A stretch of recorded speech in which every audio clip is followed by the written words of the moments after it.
સૌને નમસ્કાર. ગીર નર્મદ સાઉથ ગુજરાત યુનિવર્સિટીમાં જે LLM ચાલે છે તેમાં મેં નહોતું વિચાર્યું કે મેં LLM કરીશ, કારણ કે ઘણું દૂરથી આવવાનું ને પછી અહીંયા આવીને લેક્ચર લેવાનું ને કદાચ લેક્ચર પતી ગયા હોય ને કદાચ પ્રોફેસર બી જતા રહેલો હોય ને પછી મેં રાહ જોયા કરું કે હવે શું થશે મારું એમ. એટલે મારા માટે તો ઘણું કઠિન હતું. Always be like a student, not think I am champion. એટલે કે આપણે હવે જે આપણા પર ટેગ લાગી ગયો છે, લોગો લાગી ગયો છે એડવોકેટનો, એટલે આપણે એક સમાજમાં એક નિર્માણ તરફ આપણે આગળ વધી રહેલા છે. કદાચ ડિગ્રી લઈ લીધી ને બોલ લગાવી દીધું તો બી આપણું બારનું તો કોઈને કોઈ પકડાવશે કે વકીલ સાહેબ ક્યાં છે.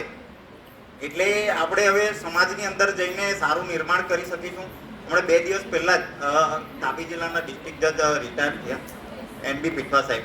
એમણે જે આપણા 3 લોસ છે, હમણાં જે નવા કાયદા આવવાના છે એમાં પણ એમણે ઘણું બધું લખ્યું છે. એટલે આપણે પણ આમાં જે સમાજને આપવાનું છે, જે દુનિયાને આપવાનું છે ને જે દુનિયા બદલવાની છે. અમુક આપણે જોયું કે જે બાર અને બેચ છે જેના સંકલનને આધારે જ જે કોર્ટ ચાલતી હોય છે, આમ આપણે હાલમાં તો જતા રહીશું, પણ જે ફીડબેક છે તે પણ યુનિવર્સિટીને આપીએ કે ટેકનિકલ ખામી શું છે કે તેની આપણે કઈ રીતે ભરપાઈ કરી શકીશું. એટલે કોઈક એવો બેચ બનાવવામાં આવે કે જેના થકી જે નાની મોટી ખામીઓ છે, જે સંકલનનો નાનો મોટો અભાવ છે, જેના કારણે પ્રોફેસરો અને સ્ટુડન્ટ વચ્ચે નાની મોટી જે ઇસ્યુ ઊભા થઈ જાય છે.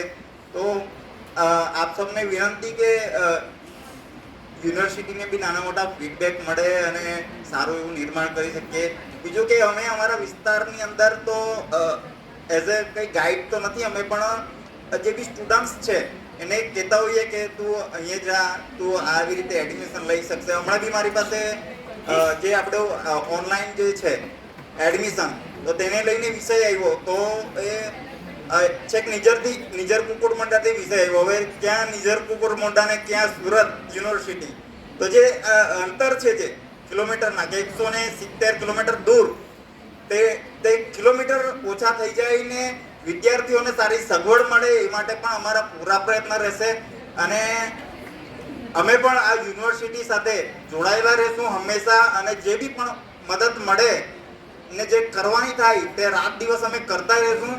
અને જો કઈને જરૂર પડે વ્યારાની અંદર કે અમારા વિસ્તારમાં તાપી જિલ્લામાં કોઈ બી સ્ટુડન્ટને, તો બી અમે તેને મદદ કરીશું. તમે અમારો સંપર્ક પણ કરી શકશો. જય હિન્દ, જય ભારત.